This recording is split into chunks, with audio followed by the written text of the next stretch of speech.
And kasama na nga ngayon ni Penelope Wilhelmina ang ating champion coach na si Coach Erwin Santamaria and our Sinag Lakas players of the game, Jerwin Agarao and Edward Bautista. And yes, kasama ko na nga itong ating mga bagong champions, the best player of the game for this knockout finals. Unahin na natin dito sa aking kanan, Edward Bautista with 16 points, 3 rebounds, and 2 assists. Edward, nung last time nga tinanong kita, no, parang hindi ka masyadong nakakascore nung sa semis. Pero ngayon, isa ka sa nag-best player. Ano ba yung naging motivation mo on this knockout finals game? Actually, sabi lang ni coach kasi marami naman kaming scorer. So, kailangan mag-concentrate sa mga ibang bagay like dumipensa, rebound. Yun lang, mga mag-assist. Yun lang ang inano sa amin, kumbaga, para ma-maintain namin yung score, madali lang yan eh. Kailangan lang talaga mag-focus kami sa depensa. Now, I will give you the chance to greet all your family, friends, and to all the people na sumuporta para sa Tito Rex's Firewire. Siyempre, doon sa misis ko na laging sumusuporta, siyempre kay Lord na laging gumagabay sa amin. Sa anak ko rin, ayan, si misis na nanonood, sa mga kumari ko, tsaka yung mga Tito Rex Firewire wives. Tapos kay Boss Don, kay Kuya Miguel, kay Boss Ray, sa mga coaching staff, lalo na kay Coach Erwin, kay Boss Achit, Konsi Konam, at saka sa taga Montalban Baller, sa aming sponsors, JRP Pareya, Tito Rex, Firewire, PCHQ, basta sa lahat ng sponsor, salamat. At sa first time ulit, nakuha namin yung champion ngayong 45 calibre 45. Sa mga ating mga bosses din, Ray Alaw, kay Rodi Santos, tsaka kay commissioner pa natin isa. Salamat. Lord, thank you. Pag nag-champion pala, dito uso talaga yung batuhan ng tubig. No? But, Sa akin, first of all, congratulations once again. Dumako naman tayo dito sa aking kaliwa, ang isa pang best player at kasama niya ang kanyang mga cheerleaders. Jerwin Agarao with 14 points for this knockout finals. Jerwin, alam ko ito yung mga motivation mo, no? Pero ano ba ang naging inspiration mo papunta sa larong to? Well, syempre maraming inspiration. Number one, si Lord Jesus Christ, inspiration ko. And of course, yung aking family. So, itong mga kids ko, si Kaya and si Carwin, say hi.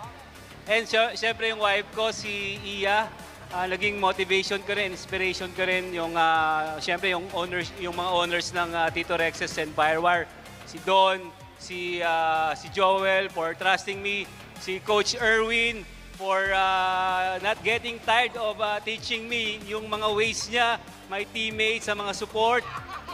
Of course, yung Sinag Liga Asia, you've been doing a great job for giving us second chance. Yung mga na-overlook, yung mga underdog, thank you very much for giving us that second chance. And little information about yung MC. I used to play with MC, mga kaklase ko yung mga yan. So very close, so very emotional tong game para sa akin. And papasalamat din ako kay Jet at sa mga kaklase ko dyan sa MC for pushing me, no? So maraming salamat for this moment. Congratulations, pati yung mga baby na dami. But it's part of the championship. Dumako naman tayo dito sa aking kanan. The winning head coach, the man of the hour. Coach, you secured a 13 wins and 0 losses for the first ever Calibre 45 of Sinag Liga Asia. Paano ba maging isang Erwin Santamaria? Hindi, actually, we glorify Lord kasi si Lord talaga yung namin, siya yung sinandalan namin. Because our age na mga yan, players namin, 45 and up, may mga 50s pa ako. Siyempre, kung hindi rin kay God na nagbigay ng strength sa amin, hindi kami makakapaglaro ng ganito. Kaya we're very thankful to Him. Look, we praise Him, we acknowledge Him kasi sa Kanya talaga nanggaling lahat to.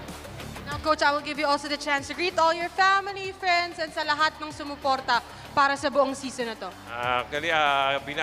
Papasalamat kami sa mga sponsors namin, si Joel, kumpare ko si Tito Rex, si Paring Don Borsena, sa Firewire, ang JRP Builders, kay Boss Ray, yung shop ko, yung PCHQ Trading, which is akin yon, Kickstart Coffee, kung sino pa yung mga sponsor namin dyan. And then especially, pasalamat ako sa wife ko, kay Cherry, kasi siya nagsabi sa akin na, kailangan lagi lang daw akong relax and always pray. And then mga anak ko, si Kaylee Dane, si Yana, si Easy, papa ko, si Papa Opper ko, lahat ng mga sumusuporta dito sa Tito Rex Firewire Brotherhood namin, or sino pa talaga na gusto sa amin na sumusuporta. Nagpapasalamat din ako sa mga wife na mga team, na mga players ko dahil andyan sila, lagi silang nakasupport. Yung wife ni Don, si Maan, yung wife ni Joel pala, si Maan, wife ni Don, si Sarah. Nagpapasalamat kami dahil kasi ibang klase sila sumuporta, lalo talaga happy life, happy wife kami. Happy wife, happy life. Yun talaga ang ano yan. Yun pala ang secret ng Tito Rex's Firewire. But first of all, Coach, congratulations for securing and having a history of 13 wins in a perfect match for our Lakas Calibre 45. Once again, that is Coach Erwin Santamaria of Tito Rex's Firewire. Now back to you, gentlemen.